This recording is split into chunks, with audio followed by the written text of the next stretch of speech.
Salut. Ça va? Ben oui, toi? Oui, ça fait longtemps un petit peu qu'on a fait d'épisodes, mais là, on a une belle opportunité qui s'est offerte à nous. En fait, notre centre nutrice dans lequel on fait partie, l'INAF, à l'Université Laval, nous finance 4 épisodes. Yes! Fait qu'on a au moins 4 épisodes for sure qui s'en viennent. Puis le premier, on commence par un épisode spécial. Fait que on en avait déjà parlé un peu sur le podcast, mais je pense aussi sur nos réseaux sociaux qu'on voulait faire des épisodes peut-être plus spéciaux pour parler un peu plus des perspectives d'avenir, puis de ce qu'on peut faire avec notre recherche. Fait que c'est ça, on a notre premier épisode spécial ce matin. Est-ce que tu voudrais introduire notre invité? Aujourd'hui, on reçoit Amélie Charret. Salut. Bonjour. Ça va? Merci, toi aussi. Ben oui. Amélie Charret, qui est professionnelle de recherche au Centre Nutrice et à l'INAF. C'est ça. Fait que l'épisode premier spécial, ça va être vraiment le volet professionnel de recherche. Ouais. Fait que c'est quoi être professionnel, la scolarité qu'il faut, les portes que ça ouvre. Fait que, tu sais, si jamais vous êtes pas très sûr de qu'est-ce que vous voulez faire plus tard dans votre vie, bien justement, on va parler aujourd'hui de cette profession-là. Fait que c'était ça, vu que c'est vraiment quelque chose qui est très différent d'une personne à l'autre. Fait que c'est pas mal ça. C'est aussi une autre personne qui travaille en recherche dans l'ombre un petit peu. Fait qu'on veut savoir, c'est quoi un professionnel de recherche? Ça fait quoi? Qu'est-ce qu'il faut pour faire un poste? Ouais. Écoute, 3 questions. On commence. Alors, c'est quoi être professionnel de recherche? Une personne qui est vraiment au cœur des activités de recherche, que ce soit vraiment toutes les demandes en lien avec l'éthique, que ce soit la conception des projets de recherche, la planification des différentes étapes, la collecte de données, l'analyse, la rédaction des rapports et aussi les budgets, la supervision des étudiants-chercheurs. Donc, c'est vraiment la personne qui est sur le terrain là, pour un projet de recherche. On dirait que tu viens de nous parler de c'est quoi être prof. Oui, bien, on c'est dirait, ça. On dirait que la description, c'est la limite même. entre prof, professionnel, étudiant, parce que je pense que c'est les 3 seules catégories en recherche. C'est quoi la différence? C'est le salaire, là, mais... Il y a pauvre, moyen et riche. C'est vrai. Non, mais il y a quand même des différences aussi, dans le sens que, généralement, les chercheurs ne seront pas nécessairement sur le terrain. Ils vont avoir planifié le projet, souvent, on pourrait dire en partenariat avec leurs professionnels de recherche. Ça dépend des équipes, mais il y a quand même une vision qui est plus macro, qui est plus un peu générale du projet de recherche, mais qui n'ont pas nécessairement les 2 mains dedans, le projet de recherche. Ouais. L'étudiant, lui, va avoir aussi des tâches en lien avec le projet de recherche, mais des fois, il n'y aura pas la vision globale, le budget, toute la différente planification des différentes étapes. Il va avoir peut-être un bout du projet ou certaines tâches en particulier. Mais dans certaines équipes, il n'y a pas toujours un professionnel de recherche. Par contre, ça déloade beaucoup le chercheur ou la chercheure d'avoir un professionnel de recherche pour veiller à toutes les petites tâches du quotidien, gérer les bugs, planifier les choses que le chercheur ne fera pas nécessairement. Fait que, justement, quand il y a un problème avec un projet, fait que l'étudiant peut tout de suite se référer au professionnel. C'est comme un peu le numéro d'urgence avant d'aller voir le prof. Exactement. Puis, tu sais, souvent, on va gérer les petits problèmes à ce niveau-là. Bien entendu, quand il y a des problèmes qui nécessitent une réflexion scientifique pour différentes raisons, bien là, on s'assoit tout le monde ensemble puis on planifie la prochaine étape. Mais il y a beaucoup de tâches que le professionnel de recherche, beaucoup de problèmes que le professionnel de recherche peut gérer. Il manque de tubes, le participant il est en retard. Tu sais, toute cette poutine-là, c'est pas le chercheur généralement qui le gère. Là, ça va être plus le professionnel de recherche. Puis l'étudiant, il fait des tâches, mais au début, il faut que tu le formes parce qu'il n'y a pas nécessairement de formation. Puis à la fin de ses études ou de son parcours, il est formé, mais là, il s'en va. C'est ça. Fait que le professionnel peut garder ce genre de mémoire de laboratoire. Et former l'étudiant suivant, puis continuer d'avancer et non pas juste rester toujours au même niveau. Ben, c'est ça, oui. Donc, il y a une certaine progression qui se fait. Ça arrive que pour certains projets, il n'y a pas de professionnel de recherche parce que des fois, le budget n'est peut-être pas là, la nécessité n'est pas toujours là. Des fois, l'étudiant va avoir un projet de doctorat, par exemple, qui va mener de A à Z.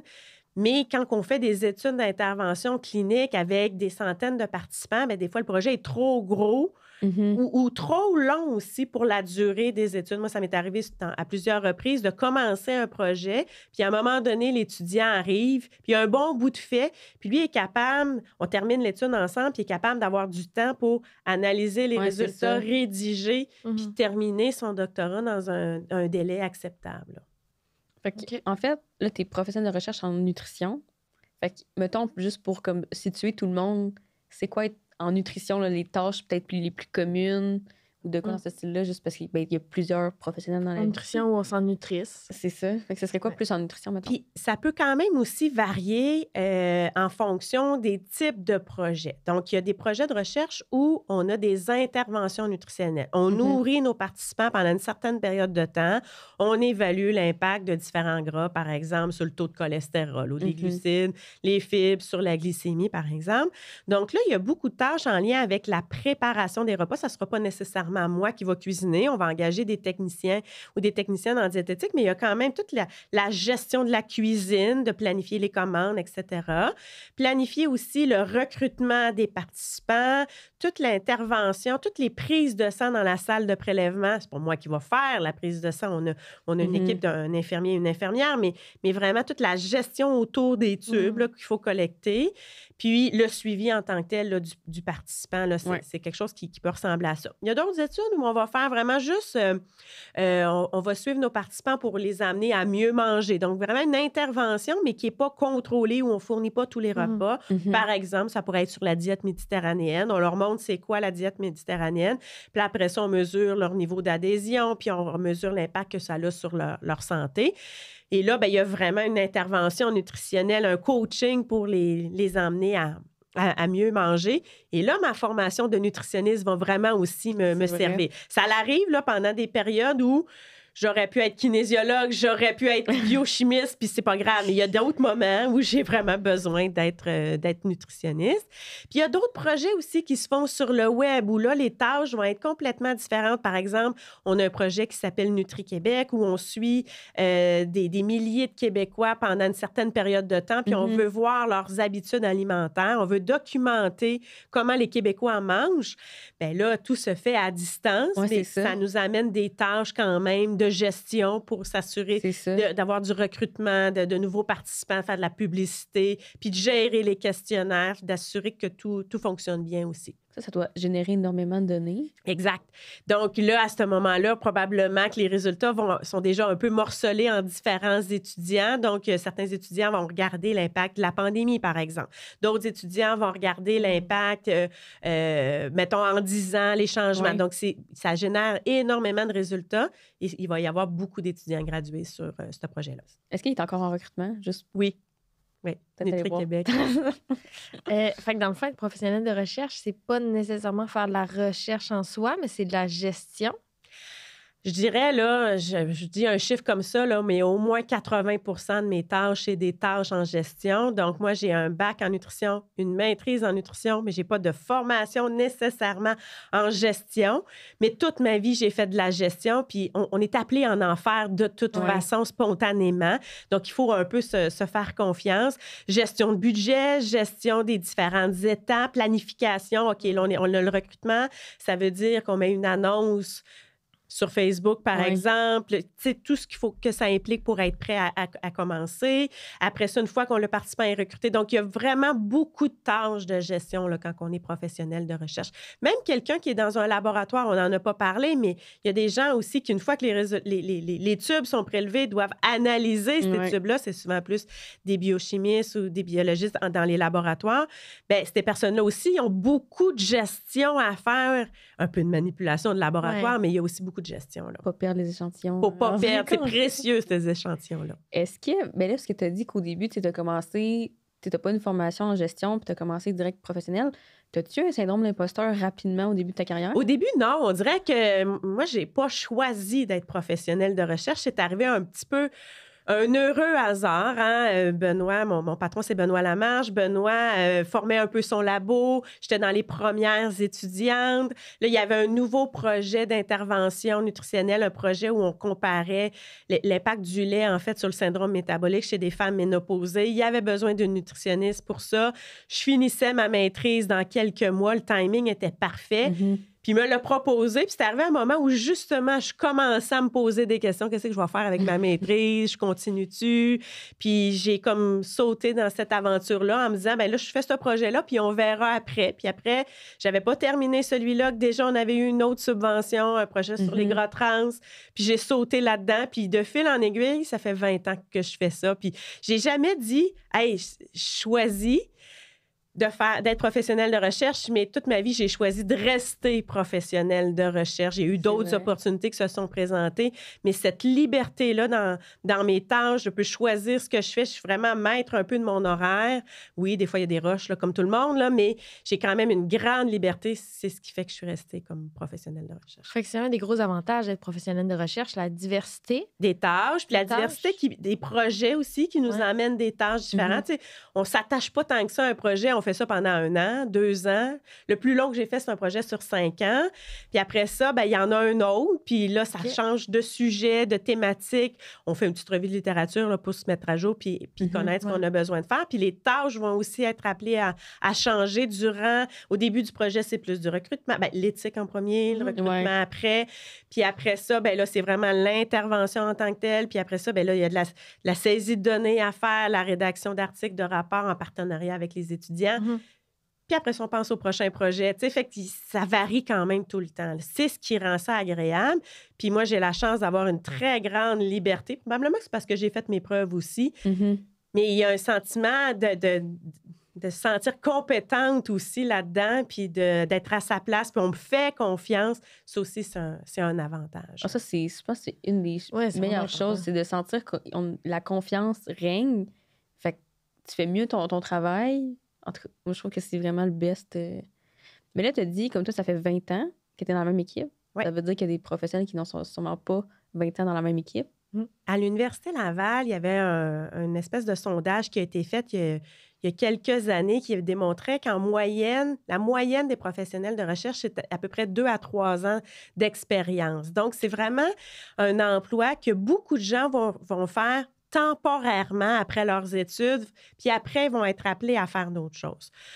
À l'INAF, au Centre Nutrice, on est beaucoup de professionnels qui nous appellent de carrière. On est là depuis longtemps. Là. On colle, comme dirait mon boss. Là, on fait ça particulièrement au Centre Nutrice puis à l'INAF, plus dans d'autres milieux là, sur le campus. Puis c'est ce qui fait en sorte que des fois, il y a certains chercheurs qui ont plus de difficultés à faire décoller leur carrière ou avoir... Parce que dans le fond, ça sécurise la mémoire de labo pour reprendre ton expression là, de tantôt. Mais pourquoi il reste juste 2 ans ou 3 ans? Il y a quand même un des volets, on pourrait dire un peu plus négatif, là, le côté un peu plus noir de cet emploi-là, c'est la précarité d'emploi. Donc, on n'est pas payé par l'Université Laval, on est payé par des subventions, soit une subvention qu'un chercheur obtient, soit une subvention de fonctionnement qu'un centre de recherche obtient, mais le financement doit venir de quelque part. Moi, j'ai eu la chance, avec Benoît, de projet en projet, de toujours avoir de l'argent pour me payer. Il faut comprendre aussi que quand les profs font des demandes de subventions, sont souvent coupés de 20, 25 30 Fait que souvent, c'est les ressources humaines qui vont être un peu impactées. Donc, le côté noir de cet emploi-là, c'est la précarité d'emploi. Moi, ça fait 20 ans, ça ne m'a jamais inquiétée, mais j'ai toujours travaillé pour le même chercheur, mais j'ai des collègues qui ont travaillé pour 5, 7, 8 chercheurs. Donc, après un projet, c'est un autre projet. Quand même. Et certaines personnes, ça ne les insécurise pas. Il y a vraiment beaucoup d'emplois. Il y a de la job. Là. Il y a beaucoup de tâches à faire, mais des fois, il manque un peu d'argent aussi. La recherche n'est pas toujours bien financée. Fait que c'est ce qui fait en sorte que les gens ne restent pas toujours longtemps. Des fois, c'est un choix parce qu'il y a eu d'autres opportunités, mais des fois aussi, c'est parce qu'il n'y avait plus d'argent. Ça fonctionne par contrat. Ça fonctionne par contrat. Il y a eu des périodes où on peut avoir 2, 3 contrats par année. Là, ça se tend à se normaliser. Les chercheurs essaient de nous donner des contrats au moins d'1 année. Il faut comprendre que c'est administratif, ce que je vais dire, mais l'argent est gelé quand on fait un contrat d'1 an. Fait que, de toute façon, elle va être utilisée pour engager un professionnel de recherche, mais ça nécessite que l'argent doit être déjà là pour engager le professionnel de recherche sur 1 an. Fait que, c'est un petit enjeu administratif, là, la façon que ça fonctionne, mais ça fait en sorte que des fois, il y a des professionnels de recherche qui ont plusieurs contrats dans une année. Fait que quand tu veux t'acheter une maison, fonder une famille, ça peut insécuriser certaines personnes. T'as aucun emploi permanent, en fait. Non, en fait, j'ai tous les avantages sociaux du monde, un fonds de pension, des très bonnes assurances. La seule chose que j'ai pas, c'est une garantie d'emploi. Oui, c'est ça. Alors, si Benoît a plus de subventions, demain matin, ben il faut que je trouve où je vais travailler. Mais tu sais, des fois, ça peut se planifier. Un jour, mon boss va prendre sa retraite, là. Puis, mais ça peut se planifier, puis on peut en parler. Puis il y a d'autres besoins. En fait, les personnes, les professionnels de recherche qui s'en sont le mieux sortis, souvent, c'est parce qu'ils ont prévenu la fin de contrat, puis ils en ont parlé, puis ben moi aussi, j'aurais besoin, puis j'ai juste pour quelques mois, puis ils sont capables de rebondir de contrat en contrat. Fait que ça fait aussi qu'il peut y avoir des professionnels qui ont plusieurs contrats en même temps. T'sais, justement, si c'est des petits délais, tu peux te ramasser avec comme 3 contrats en même temps, 3 chercheurs, 3 tâches différentes. Alors, tout se voit. Alors, moi, je suis avec le même chercheur depuis 20 ans. Il y a des professionnels de recherche qui partagent leur temps en 2 ou 3 chercheurs. Il y a des professionnels de recherche aussi qui travaillent pour des centres de recherche à temps plein. Il y en a d'autres que c'est pour un chercheur et un centre de recherche. Donc, toutes ces combinaisons-là sont possibles. Mais c'est sûr que plus on travaille pour plusieurs chercheurs, bien, des fois, tous les projets rushent en même temps. Puis ça nous amène à devoir un petit peu mettre en application nos compétences de gestion de projet puis de gestion des priorités. Mais même si on travaille pour le même chercheur, ça arrive aussi de toute façon qu'il y a des rushs puis qu'il faut gérer les priorités, là. Mais le défi est un petit peu plus grand quand on travaille pour plusieurs chercheurs. Il faut comme vraiment que tu fermes à un moment donné comme la boîte chercheur numéro 1 pour travailler ces 2. Puis t'as des courriels qui rentrent toujours, là. Ça veut pas dire que c'est pour les mêmes besoins. La recherche, c'est un milieu d'excellence, hein? C'est un milieu où on vise l'excellence. Plus tu es bon, plus tu as du financement. C'est ça. Alors, ça déteint sur les professionnels de recherche, ça déteint sur les étudiants. C'est l'ambiance. Mais c'est stimulant, cette ambiance-là. Mais il y a ça aussi. On avait fait un sondage à l'INAF il y a peut-être 2 ans pour aller voir la qualité de vie des professionnels de recherche. Puis quand même, ce qui ressortait, c'est de dire, ben oui, à certains moments, j'ai des rushs. Je les vois venir un peu. Je vis avec. Ça fait partie du travail. Mais à d'autres moments, l'été, par exemple, là, je peux décrocher un peu plus, je rattrape mes heures. Puis, règle générale, la fin de semaine, les professionnels de recherche, vont vraiment se déconnecter puis être en mode. Donc, oui, il y a quand même possibilité d'avoir un équilibre, vie familiale puis vie personnelle. Mais c'est sûr que ça nous appartient aussi de mettre nos limites parce que c'est facile de se laisser aller dans cette effervescence-là. Puis, la recherche d'excellence, si elle est là pour les profs, elle est là pour les étudiants, puis elle est là pour les professionnels de recherche aussi. C'est exactement ça. On la pose à tous nos étudiants s'ils ressentent une pression de performance, mais dans le fond, les professionnels aussi. Aussi, on est là-dedans, là, tu sais. Puis en même temps, ça sécurise notre prochain contrat aussi, hein. Tu sais, quand on est bon, on reste, hein? Puis quand on est bon, on a d'autres financements. Donc, mais il y a cette culture-là de la performance.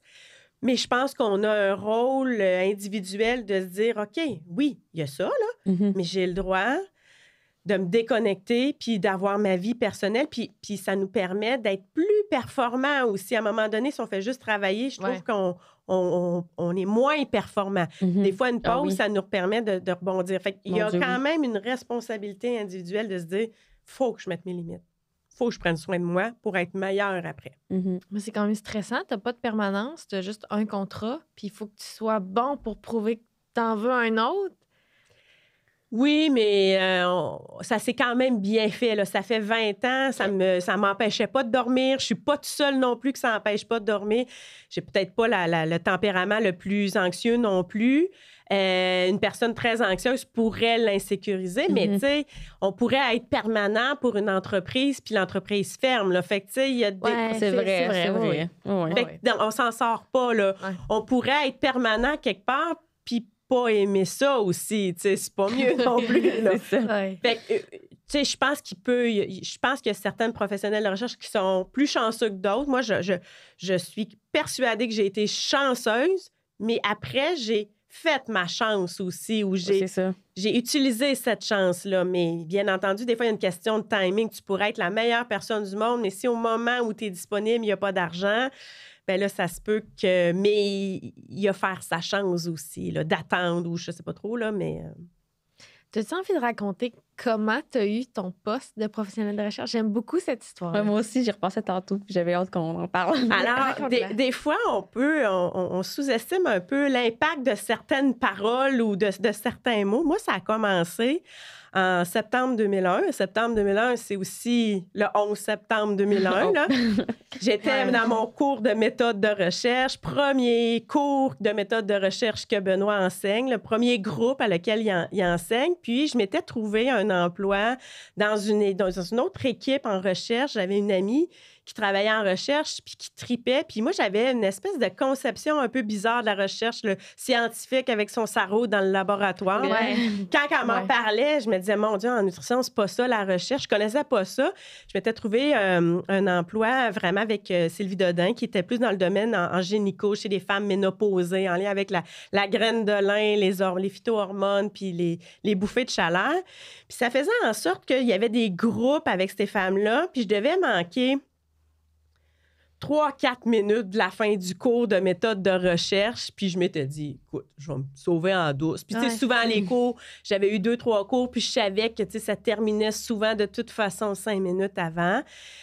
Puis, je ne sais pas pourquoi, la pause est arrivée, puis là, je me suis trouvée à côté de Benoît, puis je lui ai dit, mais je ne sais pas pourquoi, je m'étais toute fait mon scénario, là. Je vais m'asseoir dans le fond de la classe, je vais m'en aller. Puis là, je m'envoie dire ça. Tantôt, je vais partir quelques minutes avant la fin du cours. Ça te dérange-tu? C'est parce que je travaille pour une chercheure, tu la connais peut-être, nanana. Puis là, il me regarde. Puis il dit rien sur le coup. Là, j'étais mal. Puis là, après ça, il me dit, mon Dieu, qu'est-ce que j'ai dit? Pourquoi je t'allais parler de ça? Mais quelle nouille! Pourquoi j'ai dit ça? Puis là, il me dit, c'est-tu un emploi que tu veux? Ou c'est un emploi en recherche? Je dis, non, c'est un emploi en recherche. J'aimerais ça voir c'est quoi la recherche. Ça m'intrigue. Ben, je vais t'en donner une. Moi, une job en recherche, ça a commencé comme ça. Ça n'a pas de sens. Ça se peut pas. De se dire, ah oui, je vais mettre ça dans le fond de la classe, je veux juste quitter comme tous les étudiants font. Non, je m'en vais dire au prof en avant, je quitte. Je sors de la salle avec une job. Je sors permanent. Ben, à ce moment-là, je ne le savais pas, mais j'étais étudiante au bac. Fait que pendant toutes mes études, c'est devenu ma job. Puis, c'était un projet sur la diète méditerranéenne. En plus, c'était super le fun. Après, j'ai fait ma maîtrise avec Benoît. J'ai même pas eu le temps de finir ma maîtrise, que j'avais déjà ma job. Tu sais, les choses se sont enchaînées. Mais vraiment, tout a commencé parce que je me suis ouvert la trappe à un moment donné. Durant la pause. Puis c'est vraiment un concours de circonstances. Comment ça que j'étais à côté du prof quand j'étais dans le fond de la classe? Je ne sais pas. Puis là, des fois, je me dis, le hasard dans ma vie, c'est la même chose. Comment j'ai rencontré mon chum. On était à l'arrêt d'autobus. Je l'avais vu. On était dans la même faculté. Puis, je suis allée y parler. J'avais un chum à ce moment-là. Je sais pas pourquoi je suis allée y parler. Mais dans ma vie, il y a beaucoup de moments où, je sais pas, le destin, la chance, je sais pas, qui sont... Ah, c'est drôle qu'aujourd'hui, ça fait 23 ans que je suis encore avec mon chum, puis ça a commencé parce que je me suis ouvert la trappe, tu sais. Souvent, il y a des petits hasards ou des petits moments que tu dis, ben il faut pas... il faut laisser aller un peu le destin ou laisser aller un peu les choses, en fait. Les choses se placent, puis des fois, on est anxieux de l'avenir, mais il faut juste se faire confiance. On veut tout contrôler. On veut tout contrôler. Oui. Puis les plus belles choses dans ma vie, c'est toutes des choses que j'ai pas contrôlées. Je vous ai pas raconté comment j'ai adopté mon chien. On s'en allait souper avec des amis, puis mon chum avait vu un chien à l'SPCA, puis il a dit « On va aller voir 5 minutes. Qu'est-ce que t'en penses? » On est sortis avec le chien. Puis des fois, je me disais, Caroline, elle me ressemble, tu sais, c'était un labrador, elle me ressemble tellement. Tu sais, puis il y a plein d'hasards dans ma vie. Fait que puis les plus belles choses, c'est les choses que j'ai pas contrôlées, qui sont arrivées, mais que j'ai saisies, par contre, tu sais. Mais bref, je pense qu'il faut se faire confiance puis se dire, regarde, la vie est belle, puis il va m'arriver des belles choses, moi aussi. Là. Tu sais-tu si Benoît t'avait... Tu sais, avant que toi, tu y parles, est-ce qu'il t'avait déjà spoté pour que J'ai jamais posé cette question-là. Je veux pas défaire la magie, là. Non, mais j'étais présidente de mon association, mon asso étudiante. Puis j'avais fait 2-3 messages en avant de la classe. Quelqu'un qui écoute en classe, j'ai posé des questions aussi. Donc, mais là, on était quand même au début de la session. Fait que oui, peut-être un peu, mais peut-être, il faudrait que je lui demande. Non, mais je suis curieuse. Si tu poses la question, tu nous diras la réponse. Je reviendrai vous dire la réponse. Oui. Puis c'est ça, t'étais... Fait qu'au bac, tu as fait des contrats à temps partiel pour la recherche? Pour la recherche, oui. Fait que ma question, c'est des gens qui voudraient peut-être devenir professionnels de recherche, c'est quoi qu'il faut comme scolarité ou comme expérience pour avoir un poste en recherche? Est-ce qu'il y a des techniques où il faut un bac, une maîtrise, un doc? Bien, moi, je pense que mes contrats en recherche, pendant mon bac, là, mes contrats d'auxiliaire de recherche m'ont aidé à faire ma maîtrise parce que Benoît me connaissait déjà. Ouais.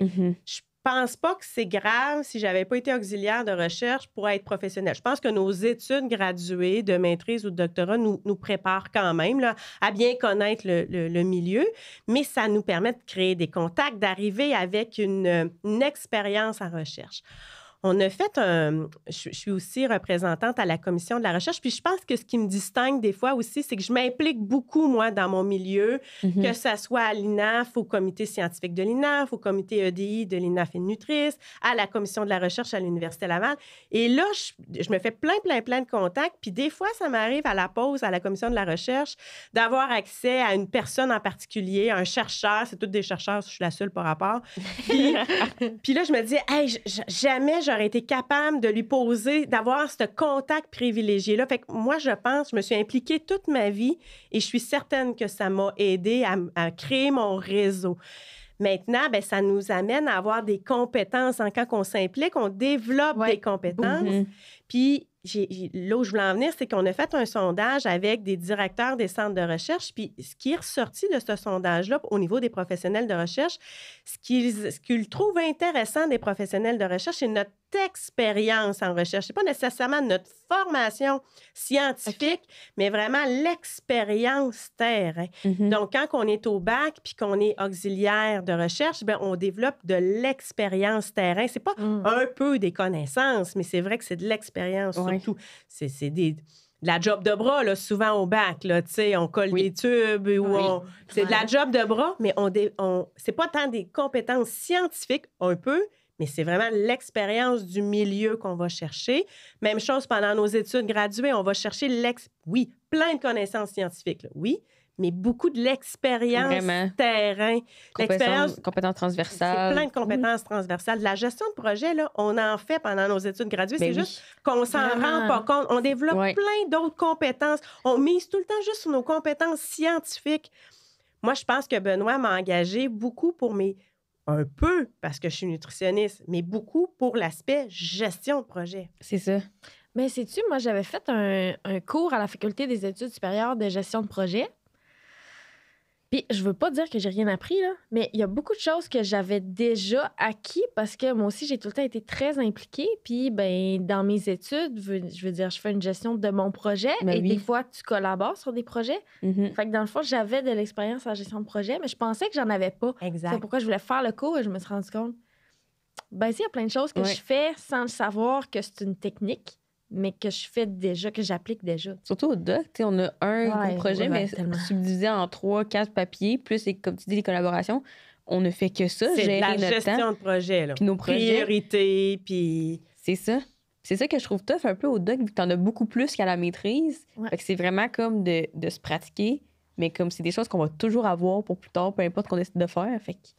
Tu sais, quand on termine nos études graduées puis qu'après, on veut appliquer sur un emploi, il faut prendre le temps de voir tout ce qu'on a acquis pendant nos études. On a le réflexe juste science. Hein? J'ai écrit 4 papiers. C'est ça, un dans Nature. Qui vaut je sais pas combien. J'ai fait tant de présentations. Ça, c'est l'aspect scientifique, mais toutes les autres choses. Mais tu sais, mettons, l'écriture des papiers, t'en as écrit 4, bravo. Mais tu as appris à écrire derrière. Ah ouais, puis comme compétence. L'écriture scientifique, c'est pas l'écriture normale. Mais ça vaut tellement plus. Je pense que j'ai publié 3-4 papiers. Les présentations, ben c'est des compétences de communication. Ouais. Fait que si tu as été pris pour plusieurs présentations, ça veut dire que tu es un talent, mais là, c'est des compétences. Il y a peut-être quelque chose en arrière qui permet de tout faire ce qu'on fait de scientifique. C'est vrai qu'on les met pas de temps en application. Non, parce que quand on te fait des demandes de bourse, qu'est-ce qu'on dit? On dit les présentations qu'on a faites, on dit les résultats. On n'est comme pas habitué de faire la réflexion de tout ce qu'on a fait pour en arriver là. Gérer les difficultés, gérer c'est pas toujours une courbe linéaire, là, quand on fait nos études graduées. Hein, c'est des montagnes russes. C'est des montagnes russes, mais la vie, c'est des montagnes russes, toujours un peu de toute façon, là. Fait que des fois, quand on est dans le creux, on peut prendre un petit moment, respirer, puis se dire, OK, attends un peu, là, ça va un peu moins bien, mais souvent, ça va très bien, puis j'ai développé telle chose, puis après ça, ça nous permet de rebondir, là. Mm-hmm. Fait que pour être professionnel de recherche, est-ce qu'il faut absolument une maîtrise minimum? On pourrait être professionnel de recherche avec un bac. Il y en a qui ont ce passage-là. Il y en a qui ne restent pas nécessairement toujours longtemps. On en voit plus avec une maîtrise puis avec un doctorat. Là. C'est souvent la forte proportion à l'Université Laval est beaucoup avec des maîtrises, mais aussi avec des doctorats. Tout se fait. Puis on a aussi, mais de façon, on va dire, très minime, quelques techniciens en recherche qui peuvent être là aussi, des techniciens en diététique, par exemple, des techniciens de laboratoire. Là, il y en a aussi. Il y en a moins, mais il y en a. Fait que tu peux avoir une technique puis travailler dans le domaine de la recherche, là, c'est correct aussi. Mais on voit, souvent, c'est appelé à avoir plusieurs tâches de gestion, donc on voit beaucoup plus maîtrise et doctorat. On dirait que après les études graduées, c'est une solution pas facile. C'est pas facile que je veux dire, mais tu sais, c'est comme une voie tracée de continuer dans le domaine. C'est en terrain connu. Donc, mais il y en a qui vont faire le saut après vers d'autres emplois au ministère ou différents endroits même de fonder leur entreprise, etc. Mais c'est comme logique, c'est le mot que je cherchais. Une suite logique après les études. C'est une transition. C'est un genre de transition. Mais moi, ça dure depuis 20 ans. Oui. À un moment donné, peut-être que... Peut-être. Puis, tu sais, ça m'est déjà arrivé d'avoir des opportunités. Puis là, je me disais, des fois, les opportunités sont aussi plus payantes. Des fois, non, mais des fois, oui. Puis là, je me disais, il me semble que je quitterais beaucoup de liberté, milieu de travail dynamique, des collègues en or pour pas tant beaucoup de gains, des fois. Alors, c'est souvent cette raison-là qui fait que je suis restée, là. C'est un choix, là, que j'ai fait de rester, là. J'ai pas choisi d'être professionnelle de recherche, mais j'ai choisi de rester. Mais ça, l'INAF, c'est un très beau milieu aussi, là. T'sais, même nous, on a... Tu veux rester pour ton post-doc, moi, j'ai conseillé pour mon doc. Ouais. Je pense aussi qu'on est dans le milieu aussi pour se sentir bien. Fait que c'est vrai que... Je connais pas beaucoup d'autres milieux. Je vois d'autres milieux, mais tu sais, j'ai juste travaillé au Centre Nutrice et à l'INAF. Je pense que quand même, je suis capable de dire que c'est un milieu un peu distinctif, hein, où l'étudiant, le professionnel de recherche, le chercheur est vraiment mis de l'avant. Il y a une préoccupation du bien-être des gens, etc. Par contre, je pense pas que c'est le cas partout. Je pense qu'il y a des milieux mieux que d'autres. Mais on a cette chance-là, nous, de faire partie d'une maudite belle équipe. Là. Mais je pense que ça dépend du domaine de recherche. Probablement. Tu sais, Nutrice valorise surtout la nutrition et donc les saines habitudes de vie et donc un peu l'équilibre santé mentale. Fait que, tu sais, c'est sûr que ce serait très spécial qu'il y ait une ambiance toxique dans un centre de recherche qui valorise les habitudes de vie. Parlant de... Ben moi, j'ai de quoi, mais je sais pas si on va... En tout cas, tu as dit tantôt que tu t'impliquais beaucoup, d'ailleurs, dans le parcours Vision. Je sais pas si tu voudrais en parler un peu. C'est vraiment une belle chose qui est arrivée dans ma vie à un moment où j'avais besoin aussi de faire autre chose.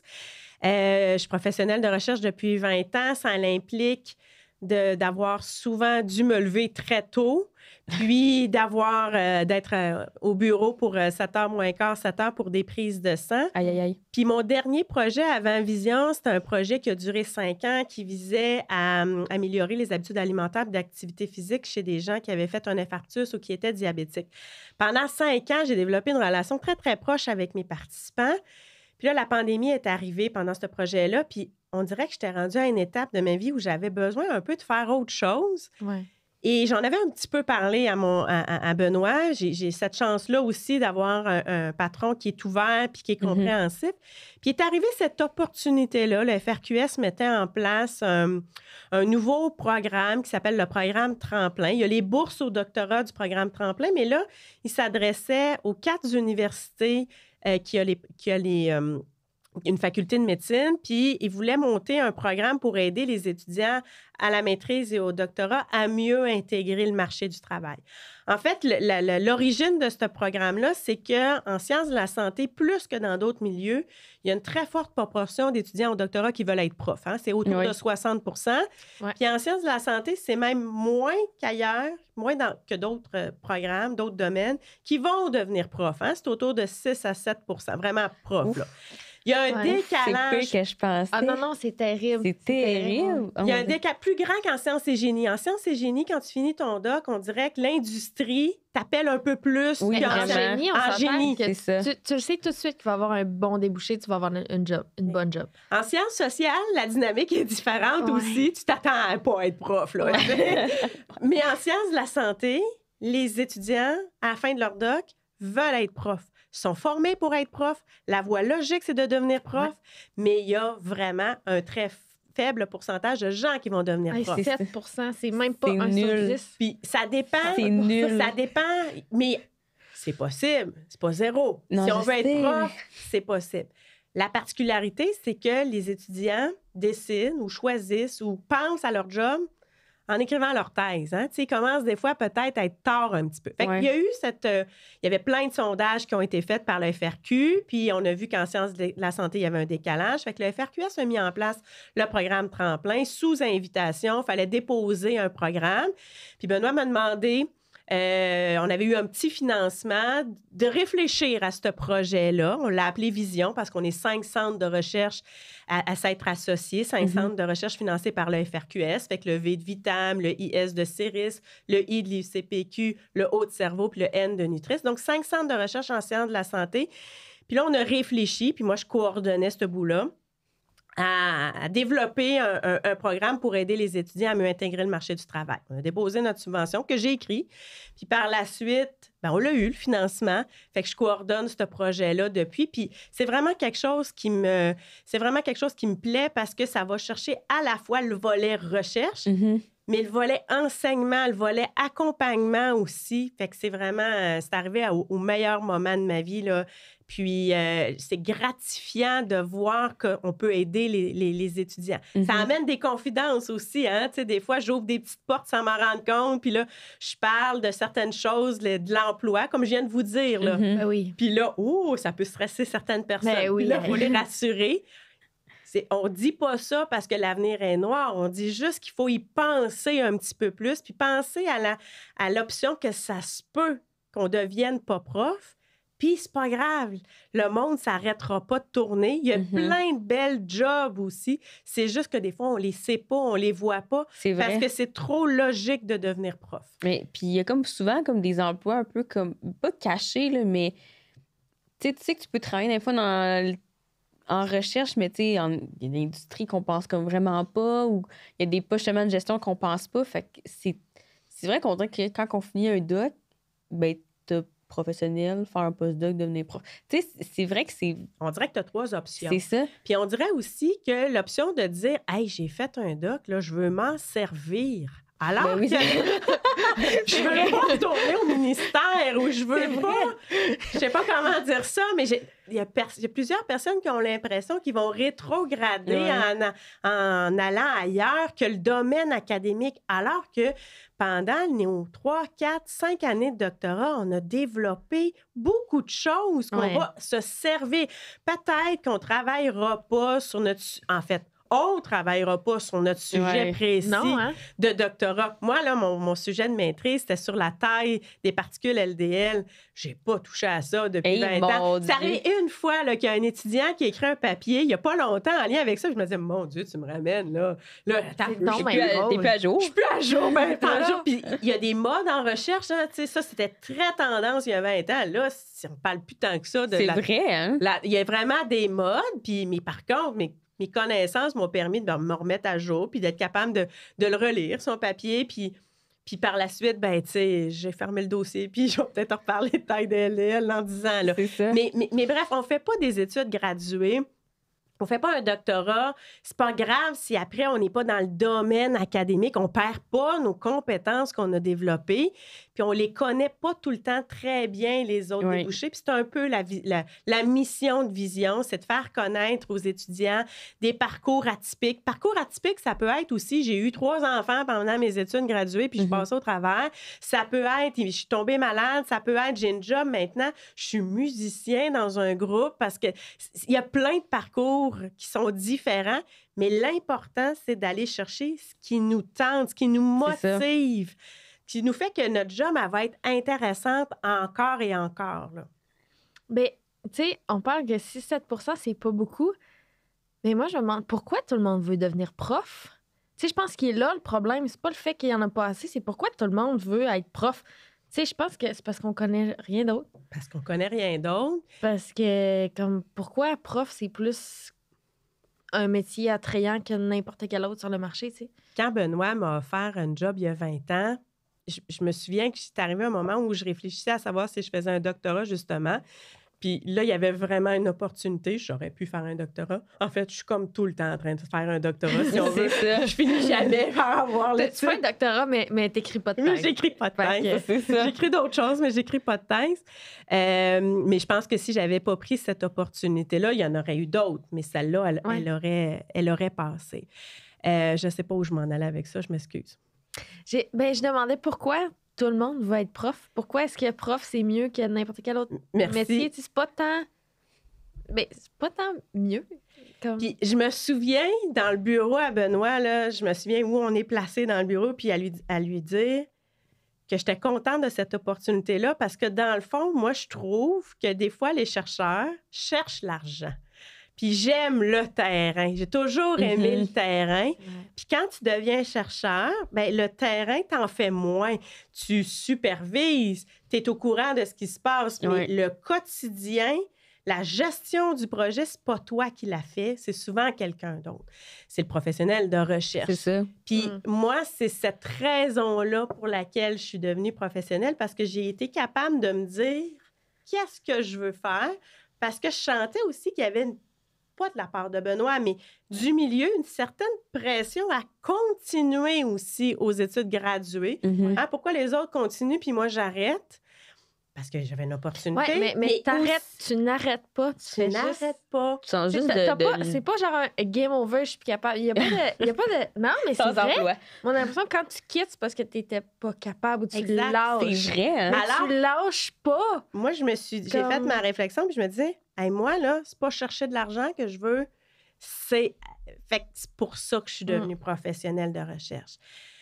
Je pense que c'est un métier qui est très valorisé. Hein? On veut aussi continuer d'être valorisé. Mais le mien, il l'est quand même. Là, j'ai énormément de reconnaissance. Est-ce que c'est tous les professionnels de recherche qui ont ce même niveau de reconnaissance-là? Je ne peux pas répondre à cette question-là. Mais moi, je l'ai, cette reconnaissance-là. Je suis sur les papiers. Je suis mis de l'avant. Benoît, il va toujours me féliciter puis, tu sais, remercier pour le travail. Fait que j'ai un travail qui est dans l'ombre, mais je ne suis pas tant dans l'ombre que ça. Maintenant, est-ce que c'est pareil partout? Je ne suis pas prête à dire ça, mais je pense que c'est un peu pour cette raison-là que des fois, on va viser en premier la carrière de prof. La stabilité aussi, peut-être, qui vient aussi avec la stabilité, mais tu sais, il faut toujours que tu renouvelles tes subventions, là. C'est stable, mais en tout cas, c'est autre chose, là. Puis je pense que c'est parce qu'on ne connaît pas les autres domaines, toutes nos possibilités d'emploi. Parce qu'il y en a de la recherche au privé, pas non académique, là.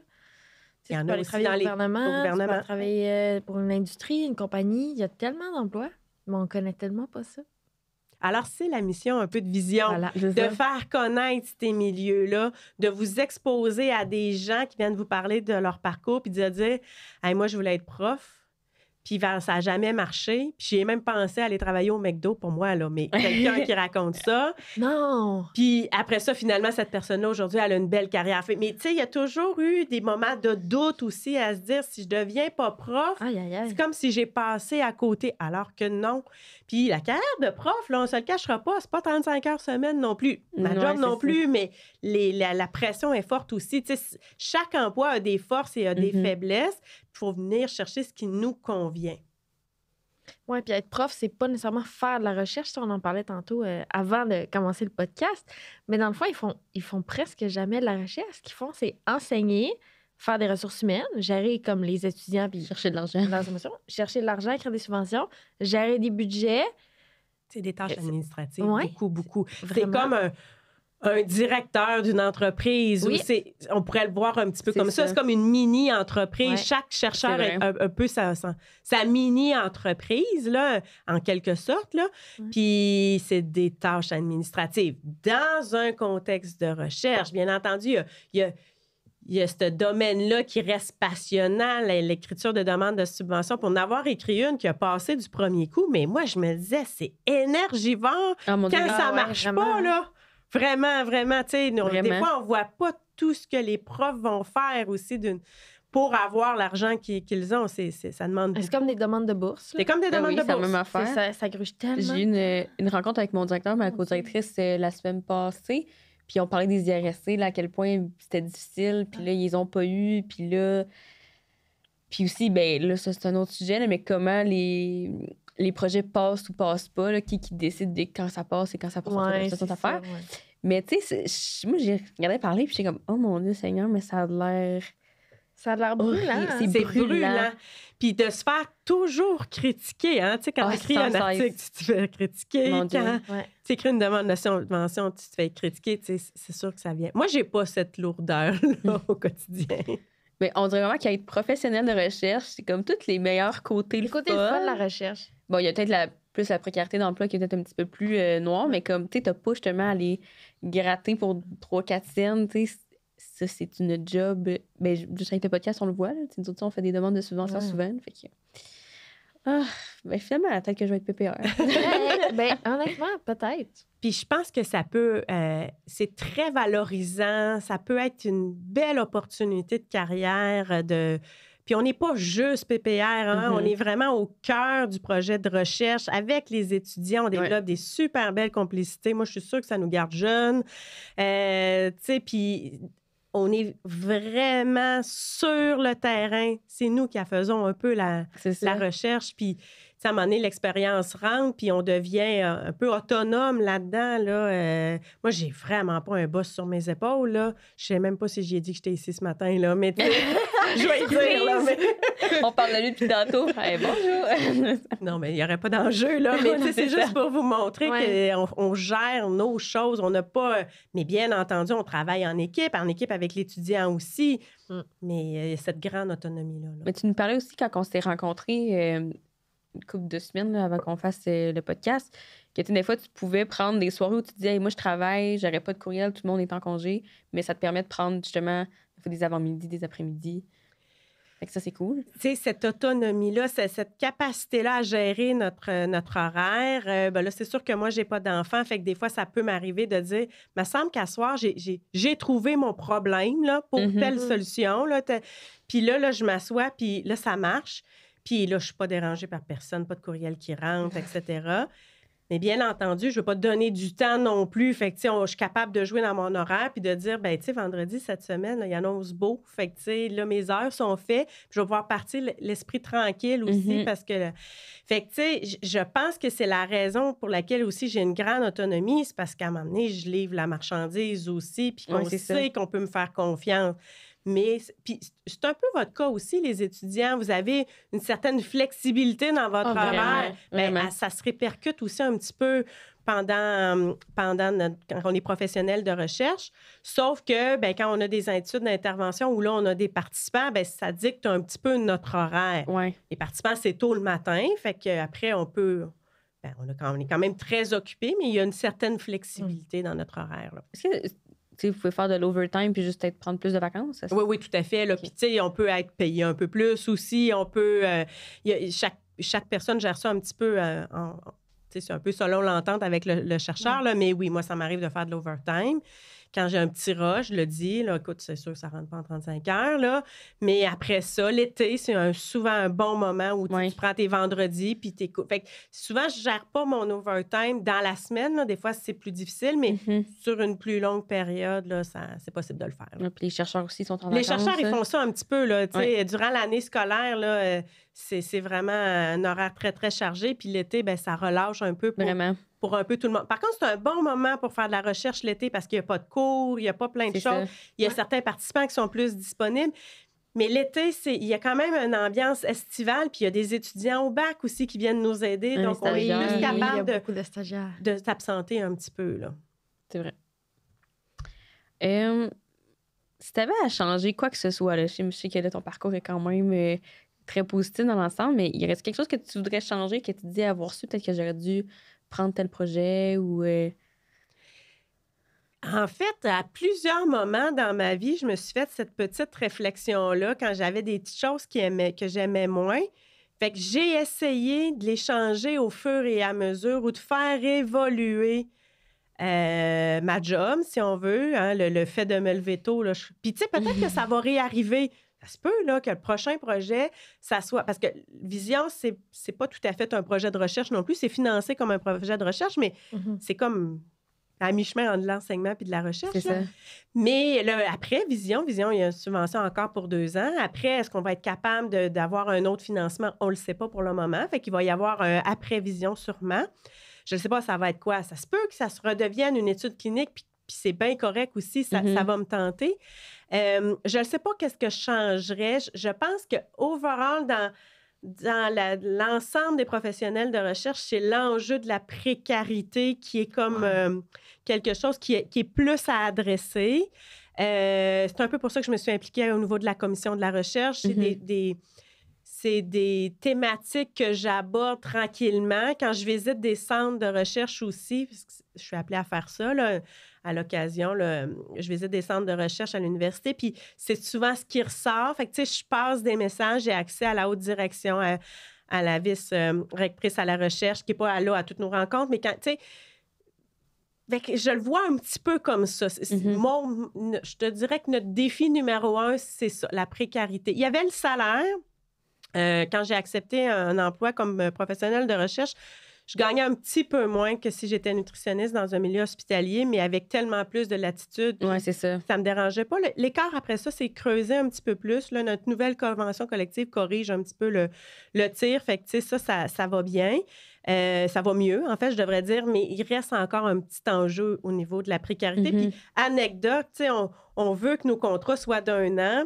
Fait que là, on a fait, nos contrats sont souvent de avril à mars parce que les organismes subventionnaires, l'année financière, c'est d'avril à mars. Fait que là, au mois de mars, on renouvelle tous les contrats de l'équipe. C'est une tâche là, que je suis responsable. On fait tous des contrats d'1 an. Il faut comprendre que l'argent est gelé quand on fait un contrat, donc on ne l'a plus dans le compte. Et là, mon financement Vision ne rentre pas. Pour après ça, me rendre compte qu'il est allé dans un autre compte, qu'il est rentré, mais là, j'avais plus d'argent pour payer mes charges. Là, je me disais, merde, j'aurais dû me faire un contrat de 6 mois, je le sais que j'ai, mais fait que l'argent est toujours pas loin, là, ce souci-là. On développe des réflexes un peu écureuils aussi, où des fois, je vais pas couper des petites choses, mais tu sais, je vais ménager un petit peu un projet pour avoir un fond de tiroir qui va me permettre des fois, moi ou une autre professionnelle, d'avoir un petit tampon entre 2 contrats. Je le sais que je ne manquerai pas de tâches, mais l'argent, c'est comme précieux. Vraiment. C'est cet aspect-là, là, si j'avais à corriger quelque chose, là, un peu plus de financement, mais là, je n'ai pas de baguette magique, ou de travailler un petit peu pour réduire cette précarité-là.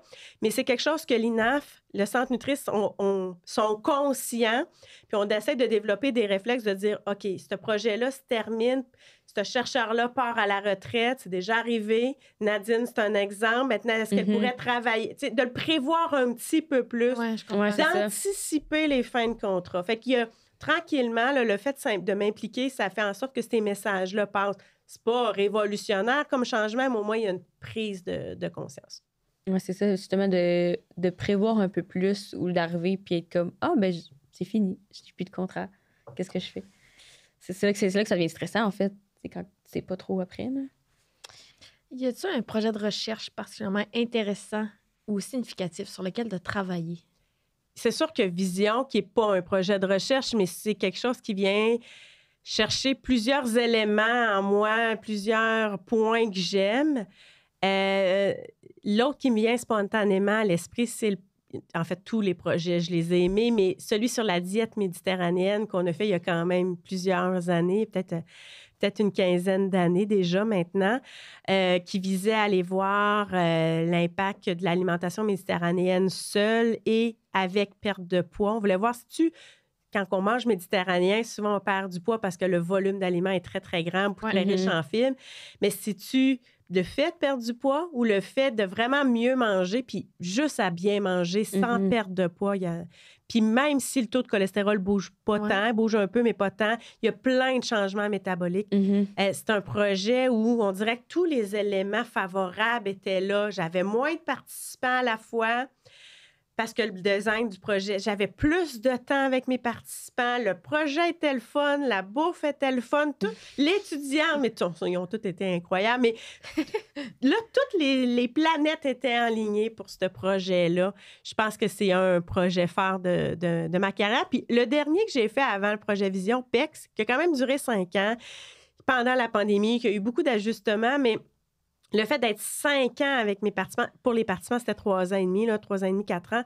J'ai développé une complicité vraiment grande avec eux. Vraiment? Ça aussi, là, j'ai aimé ça. C'est long comme étude. C'est long, là. On voulait voir l'impact sur une longue période en fait, c'est sur les dépôts de lipides dans les carotines. Fait que, tu sais, ça se fait pas en 2 minutes d'aller voir l'évolution. Ouais, c'est pour ça que l'intervention durait 3 ans. Puis entre le moment que le participant qui posait sa candidature, puis la fin, il y avait à peu près 3 ans et demi, 4 ans, là. Mais ça a été un projet gratifiant pour ça, mais avec plein d'embûches à gérer, là, mais gratifiant pour ça. Là. Y a-tu des tubes qui se sont perdus quelque part? Pas les tubes perdus. Ça, on a été chanceux, mais ça arrive toujours. Puis là, les tubes sont encore presque tous à Québec. On a fait des backups aussi. Mais éventuellement, il va falloir qu'on en envoie une bonne partie à Toronto, puis ça, c'est toujours un peu plus stressant. Mais on a fait des backups, là, on a toujours un tube A puis un tube B, parce que c'est un enjeu, perdre des tubes. J'ai entendu récemment, là, justement, à l'UCPQ, là, il y a une collaboration avec un chercheur, je ne sais pas où, puis là, je pense que c'est Puro qui ont comme oublié que c'était de le garder congé. C'était sensible comme échantillon, puis il y a comme des congés overnight. Quelque chose de même. En tout cas, ça a été comme... il faut que tu fasses des backups. Hein. C'est ça, mais c'était plus bon, là, dans le sens tout le plasma avait dégelé. Je pense que c'est du plasma. Fait que des histoires d'horreur comme ça, c'est déjà arrivé. Là. Oui, c'est ça. Fait qu'il y a quand même des bonnes pratiques. Puis le fait de travailler dans un centre de recherche bien équipé, hein, à Nutris, à l'INAF, on a une belle infrastructure qui nous permet... Puis, tu sais, les gens sont là depuis longtemps. Fait que, ça nous permet d'anticiper ces problèmes-là puis de se dire, OK, il y aurait un tube backup parce que ça peut arriver, là. Ou des congélateurs qui lâchent durant la nuit. Oui, ça aussi, c'est arrivé. Ah oui. J'ai une question parce que là, tu viens de dire que ça fait longtemps que le monde sont à l'INAF. Souvent, le monde reste. C'est-tu dur d'abord de rentrer à l'INAF? C'est un très bon point. Je me suis fait cette réflexion-là récemment de dire, des fois, il y a des gens qui sont partis, puis il y en a d'autres qui sont arrivés après puis qui sont restés. Puis je pense qu'il y a de la job, il y a toujours moyen d'engager des nouvelles personnes. Année après année, il y a des gens qui quittent, il y a des gens qui arrivent, il y a des nouveaux projets. Il y a de l'expertise différente qu'on veut aller chercher. Ce que je remarque aussi, c'est ceux qui sont là depuis longtemps, ils ont souvent une expertise, un petit élément distinctif là, pour chaque personne. Puis, il y a plusieurs personnes qui sont, mettons, plus habiles avec tous les outils web. Fait qu'ils sont arrivés à des moments où d'autres personnes quittaient, mais là, on est allé chercher leur expertise. Des fois, de se différencier un petit peu des autres. Moi, je donne beaucoup de conférences. C'est sûr que je coordonne la chaire en nutrition, puis ça m'amène à il y a un volet qui transfère des connaissances. Fait que c'est comme un petit peu ma marque de commerce aussi, comparativement à d'autres. Chaque personne a comme sa petite signature. Puis ça, je trouve que ça assure un peu plus de rester et l'entrée. Mais oui, il y a un petit roulement aussi pour différentes raisons. Des congés de maternité, des départs à la retraite, il va en avoir. Donc oui, il y a moyen d'arriver. J'avais une question, je l'ai perdue. T'en as une, vas-y, parce que je vais essayer de repenser cette bonne question. Oui, en fait, je voulais savoir, as-tu un conseil à donner à quelqu'un qui voudrait être professionnel de recherche? Je pense que de le dire. Je pense que de le dire aux gens, moi, après mes études, aux chercheurs, en fait, là, j'aimerais ça être professionnel de recherche. Puis, tu sais, des fois, peut-être que ça peut être payant dans 5 ans, cette conversation-là, puis qu'on commence pour un autre chercheur, mais d'annoncer ses couleurs puis de dire, moi, j'aimerais ça, je pense que c'est une bonne étape. De développer son réseau de contacts, parce que ça se peut que ça ne marche pas ici, mais que ça marche dans un autre centre de recherche. Il y a ça, de développer ses compétences professionnelles ou de prendre conscience des compétences qu'on a développées autres que juste nos compétences scientifiques, parce que on va avoir un petit deuil à faire de notre sujet. Hein? Des fois, ça se peut qu'on ait travaillé dans un autre sujet, mais on arrive avec un bagage qui est transposable à une autre discipline aussi. Mais de prendre conscience, de se préparer, puis d'être capable de se vendre, de se dire, OK, moi, là, pendant mes études, attends un peu, là, j'ai développé des compétences de vulgarisation scientifique. J'ai développé des compétences d'animer des balados. J'ai développé des compétences de gestion. J'ai développé beaucoup de choses qui sont transférables dans d'autres équipes. Quelles compétences, tu dirais, qui sont importantes?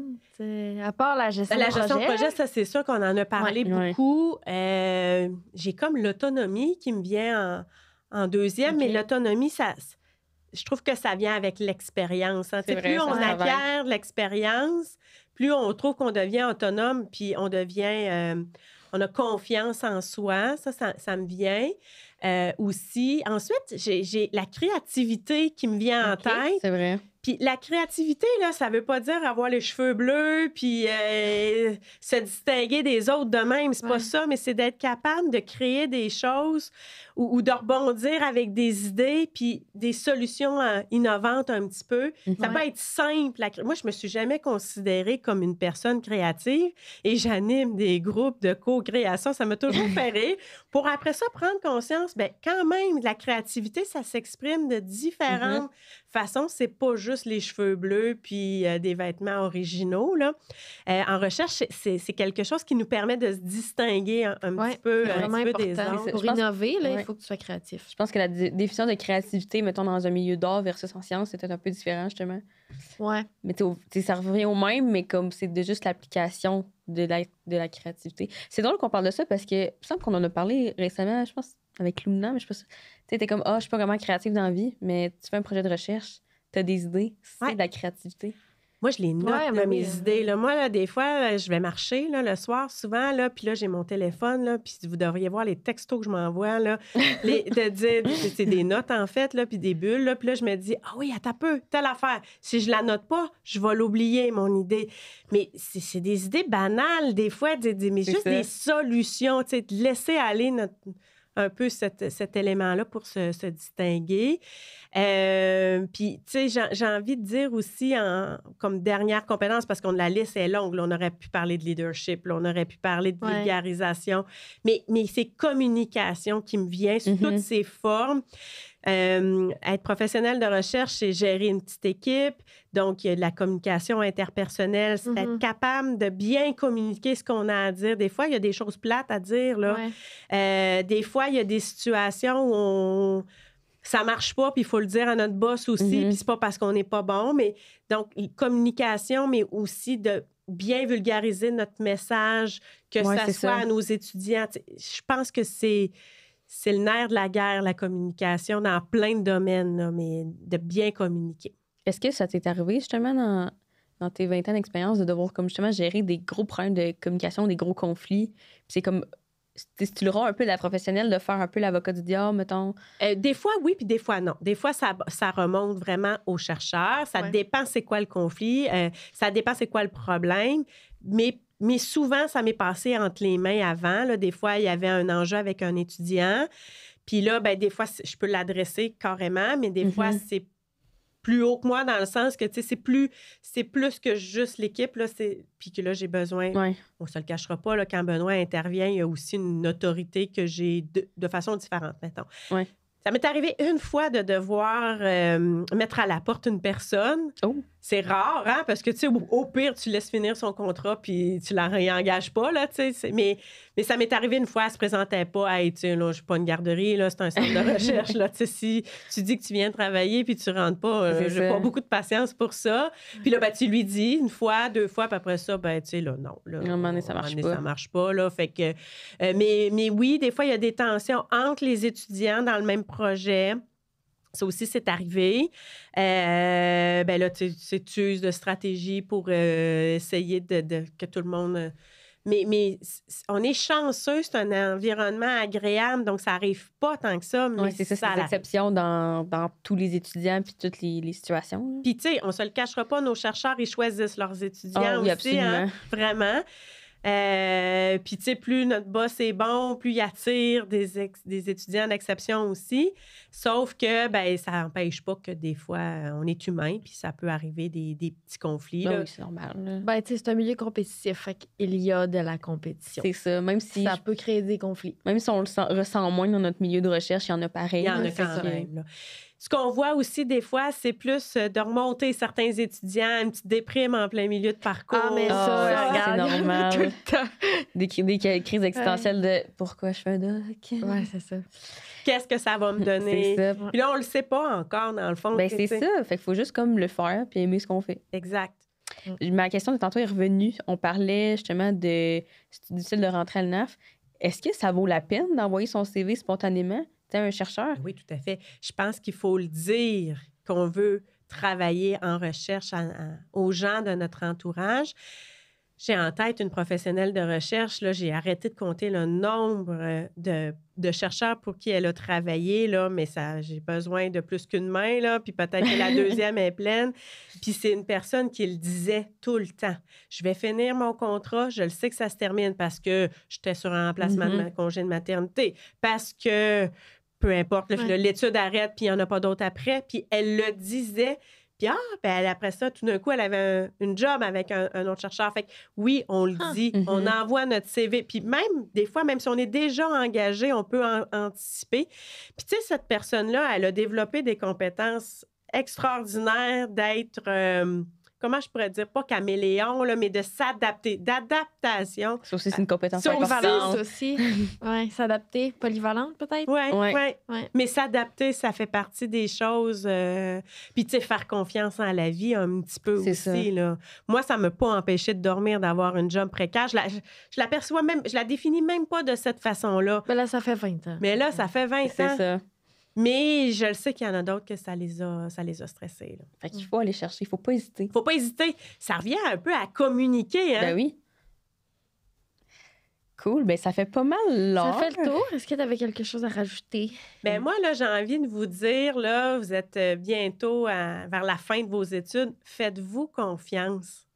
Faites ce que vous aimez. Puis aujourd'hui, ça se peut que j'aime ça. Puis dans 5 ans, je le sais pas. C'est pas grave. On le gérera dans 5 ans. Une carrière, c'est pas linéaire. Il peut y avoir aussi. Vos études graduées, c'était pas linéaire. Une carrière, ça le sera pas. Posez-vous pas la question si vous allez aimer ça encore à 60 ans. Là. Allez-y pour les prochaines années. J'aime ça? Ça fait-tu en sorte que j'aime me lever le matin? Oui. Parfait. Plus tard, on gérera le reste, mais faites-vous confiance puis faites ce que vous aimez. C'est vraiment le secret. Ben, c'est un très beau message de fin. Merci.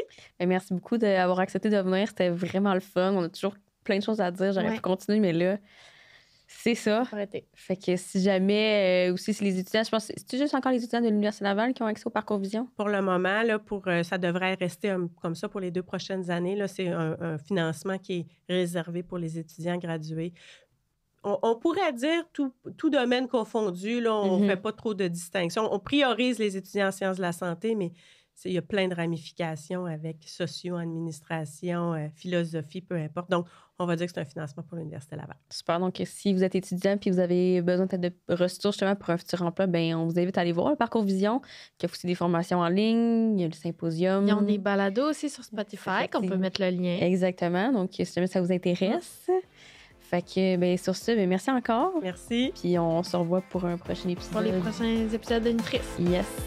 Bye. Salut.